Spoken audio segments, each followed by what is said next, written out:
తాకట్లో ఉన్న మీ బంగారాన్ని విడిపించి ఆ రోజు ఆన్లైన్ రేటుకి కొంటాం. Sharma gold company. మీరు కొన్ని సినిమాల్లో చూసే ఉంటారు, శత్రువుని చంపి తీరాలని. ఇంట్లో ముస్లిం వాళ్ళు మగవారిని తిట్టి వారిని రెచ్చగొట్టడం. ఇప్పుడు సూర్యాపేట జిల్లాలో పరువు హత్య కేసులో కూడా అదే జరిగింది. నానమ్మ కళలో ఆనందం కోసమే బంటి హత్యకు స్కెచ్ చేశాడు. అందుకే హత్య జరిగిన వెంటనే శవాన్ని నేరుగా నానమ్మకు చూపెట్టి రాత్రంతా కారులో షికారు చేశారు నిందితులు. ఈ కేసులో మరిన్ని విస్తుపోయే నిజాలు బయటకొస్తున్నాయి.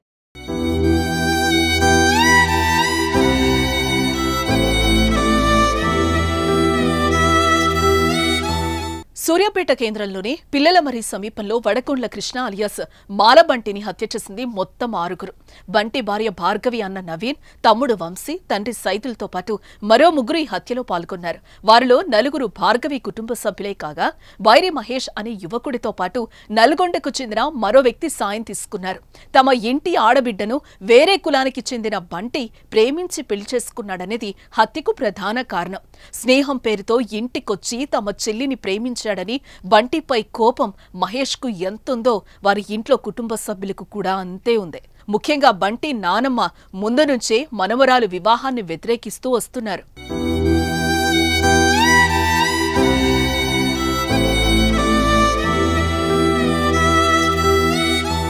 6 నెలల క్రితం బంటి భార్గవి వివాహం జరిగింది. దీంతో కుటుంబంలో పరువు పోయిందని అప్పటి నుంచి కృష్ణపై భార్గవి కుటుంబ సభ్యులు కక్ష పెంచుకున్నారు. గతేడాది డిసెంబర్లో క్రిస్మస్ సందర్భంగా ఇద్దరు కలిసి దిగిన ఫోటోలు సోషల్ మీడియాలో పెట్టడంతో కుటుంబం మరోసారి రగిలిపోయింది.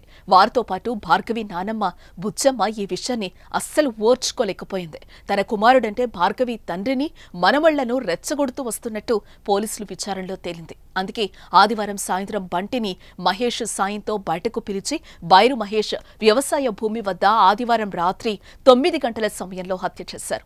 అనంతరం మృతదేహాన్ని కారు డిక్కీలో వేసుకుని ఆత్మకూరు మండలం పాత సూర్యాపేటలో బంధువుల ఇంటి వద్దున్న బుజ్జమ్మకు చూపించి ఆమె కళ్లలో ఆనందం చూశారు.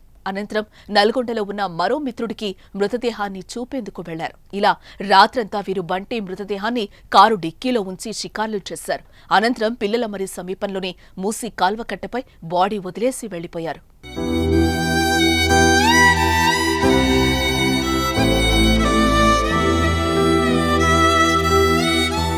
బంటిని హత్య చేయాలనే ఉద్దేశంతో 2 నెలల నుంచి బంటితో మహేష్ స్నేహం చేస్తున్నాడు. చిన్న చిన్న సెటిల్మెంట్లు చేసే మహేష్ బంటిని కూడా వాటికి తీసుకెళ్లాడు. ఇలా పూర్తి నమ్మకం వచ్చాక హత్యకు భార్గవి కుటుంబ సభ్యులు ప్లాన్ వేశారు. ఈ నెల 19నే బంటిని చంపాలని చూశారు. కానీ అది కుదరకపోవడంతో ఆదివారం రాత్రి పక్కా స్కెచ్తో ప్రాణం తీశారు. ముందుగా మహేష్ ఫోన్ చేసి బంటిని తన పొలం గట్టు వద్దకు పిలిపించాడు. తర్వాత అక్కడికి భార్గవి కుటుంబ సభ్యులొచ్చి అంతా కలిసి బంటిని చంపేశారు. పీక నులిమి బండరాయితో తలపై కొట్టి చిత్రహింసలు చేసి చంపేసినట్టు పోలీసులు గుర్తించారు. బంటి హత్యకు భార్గవి నానమ్మ కూడా ఒక కారణమని తెలిసి అంతా ఆశ్చర్యపోతున్నారు.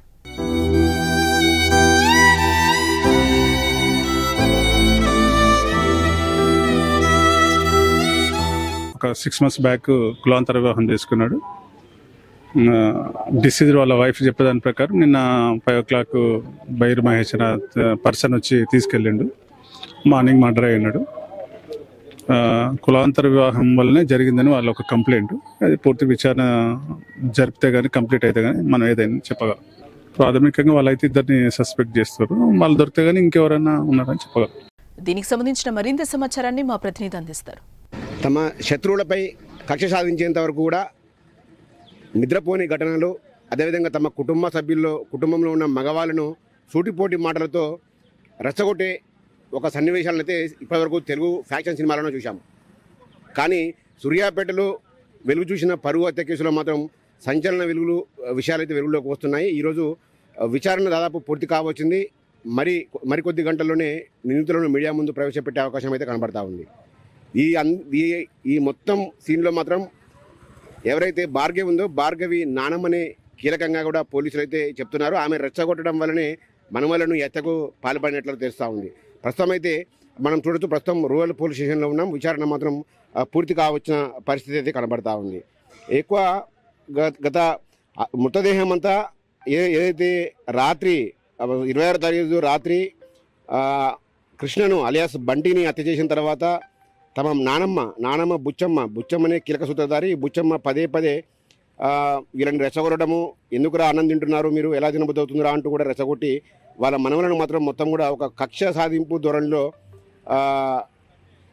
బుచ్చమ్మ అయితే తమ మనవలకు నూరిపోసా ఉంది. మొదటి నుంచి మనవరాలు కులాంతర వివాహాన్ని వ్యతిరేకిస్తూ వస్తూ ఉంది బుచ్చమ్మ. ఈ నేపథ్యంలో కొన్ని నెలలుగా తన కుమారుడు మనుమలను రెచ్చగొడుతూ హత్యకు పరోక్షంగా కారణమైనట్లయితే పోలీసులు గుర్తించారు. హత్య చేసిన తర్వాత మృతదేహాన్ని కారులో వేసుకొని అయితే హత్య చేసిన తర్వాత తమ నానమ్మ కళ్ళల్లో ఆనందం చూడడానికి కోసం ఈ డెడ్ బాడీని ఏకంగా వాళ్ళు సూర్యాపేట జిల్లాలోని ఆత్మకూరు ఎస్ మండలం పాత సూర్యాపేట గ్రామానికి చెందిన ఒక చనిపోయిన కార్యక్రమం ఉంది. అక్కడ కర్మ కార్యక్రమాల్లో పాల్గొనడానికి అయితే తమ నానమ్మ బుచ్చమ్మ వెళ్ళింది.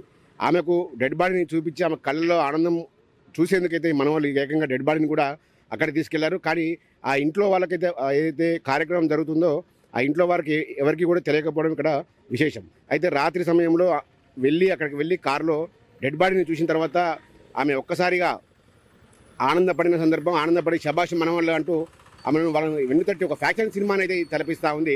అనంతరం ఈ డెడ్ బాడీని తీసుకొని దాదాపు 120 కిలోమీటర్ల పైగా డెడ్ బాడీని కారులోనే వేసుకుంటూ సంచరించారు. అయితే ఈ డెడ్ బాడీ మొత్తం ఇటు జనగాం రోడ్లోను మొదటగా పాత సూర్యాపేటకి వెళ్ళారు. పాత సూర్యాపేటలో తమ నానమ్మకు చూపించిన అనంతరం జనగాం ఇది అరవపల్లి తిరుమలగిరి రూట్లో కూడా వెళ్ళారు. కానీ డెడ్ బాడీని ఎక్కడికి వేయాలో తెలియలేదు.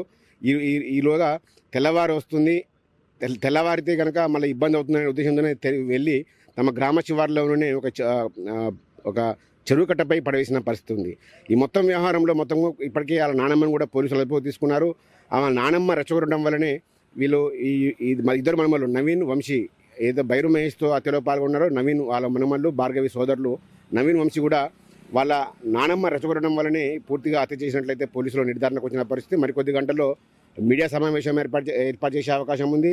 నిందితులను మీడియాకు చూపించి అసలు హత్య ఎలా జరిగింది, అసలు ఎందుకు జరిగిందో పూర్తి కారణాలు అయితే పోలీసులు వెల్లడిస్తారు. అనంతరం వారిని న్యాయస్థానంలో ప్రవేశపెట్టే అవకాశం అయితే కనబడతా ఉంది. మొత్తంగా చూసుకుంటే కేవలం ఈ సినీ తరహాలో నానమ్మ మనవలను పదే రెచ్చగొట్టడమే హత్యకు ఒక పరోక్షంగా కారణం కూడా పోలీసులు అయితే గుర్తించారు.